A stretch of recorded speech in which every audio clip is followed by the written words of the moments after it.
Well, that was the problem with the early part of my career when I was with World Championship Wrestling in Atlanta. I started off in Dallas. They shipped me over to Tennessee territory. I was starving my ass off. We worked the same towns every single week, and I was making $15, $20 a night. Most of those trips, 300 or 400 mile round trips, and you can't even afford to eat. You got two guys riding with you, and they're putting gas. I had a 1988 Hyundai Excel. Payments were $154 a month. My brother co-signed the lease for me, and that thing almost got repo'd a couple times. And I was never going to get it repo'd because I wasn't going to screw my brother, right? Yeah. So, I was starving. I was literally starving, and I patterned the early part, to answer your question, the early part of my career in World Championship Wrestling after Nature Boy Ric Flair. And I was kind of like thought of as being the next Ric Flair when, in all actuality, there will never be another Ric Flair. And that actually kind of was a hindrance to my development because you hanging out Ric Flair, because he was still in the territory.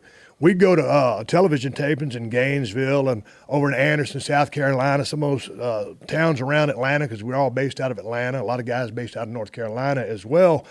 And, man, you go to like a tag team situation or a six-man tag, and I'd be on the same team with Rick. And all of a sudden the man goes there and just lights it up. And you're sitting on the apron thinking, okay, you thought you was good and you think you're going to overtake this guy, and you realize not so fast, my friend, because when Ric Flair turned it on, there wasn't no following it. Yeah. Oh, wow. Go ahead. So, how do you guys, the promos is what a lot of people remember. How do you guys work on that? How do you become so good at it? I'll tell you what, you start off being bad at it. Right. I started in Dallas, Texas. I went to the Gentleman Chris Adams Wrestling School. I saw a commercial on TV when I was back at my college dorm, and this is when I was still driving that forklift for Watkins Motor Lines. And I said, hey, man, I need to go check this out. So I went down there to the seminar, signed up. 5 months later, I'm having my first match. I'm out there. You talk about green as grass. And this is back before I had the goatee and I had long blonde hair down the middle of my back. Pretty good looking kid. And I don't know what the hell happened. And I go out there and I start trying to talk because they're trying to promote the school. Or I got a few promo opportunities. And when you first start off, your voice is kind of high. You don't know how to talk from your diaphragm. You don't really know what to say. You haven't really created a character, so there's no base or ground base to build from. And so you flounder. And when you go out there, well, you're doing the best you can. But, when you to bed, you have done just that. And once you fall on your face enough, you learn, hey, man, this is sink or swim. These are shark-infested waters. You better succeed or your ass is going to get left behind. So it's very competitive. And so finally, if you go through the paces enough, and when I got to World Championship Wrestling, they teamed me. They didn't know what to do with me. They knew I was a talent, but they didn't figure I had it yet. So he stuck me in a tag team with Flying Brian Pillman. And if you remember Flying Brian, we used to drive down the road, and Brian was one of those guys who would sit there and read dictionaries and books just to try to increase his vocabulary. And he was out there, and he was forward-thinking. And if you put a microphone in front of his face, he always had something to say. So all of a sudden, it was like, man, hey, you better crank it up, Steve, or you're going to look like a deaf mute next to Brian because he's lighting it up. So he kind of pushed me. And then it was really when I started learning how to cut a promo deal.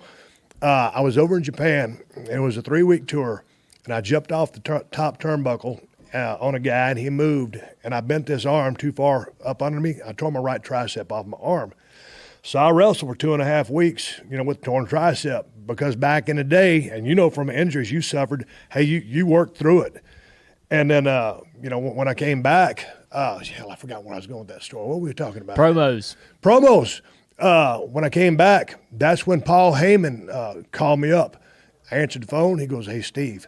He had just started up ECW down there in Philly. And he goes, I want you to come work for me. I said, hell, I can't work, Paul. I said, I got a busted arm.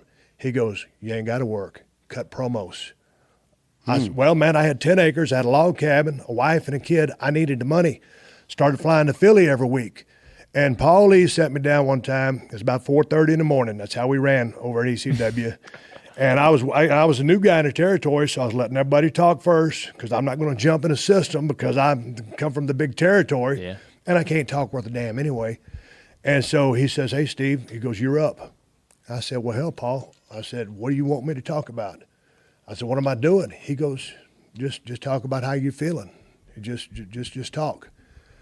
And he turned the cameras on, and I rattled off that promo still on YouTube, ECW. And I talked for about 6 minutes, nonstop, ad lib, told it like it was. And that was probably the groundbreaking promo where I started feeling who and what I was. And I hadn't come up with the Stone Cold thing yet, but I realized at that point that the who I was in that ring was I'm competitive as hell in anything I do. So what I was when you turn me up to 11, that's me. And Paul Heyman helped, kind of teach me how to focus as a laser with a promo to deliver a message, get that message across, and affect people and make people feel things, because that's how you draw money.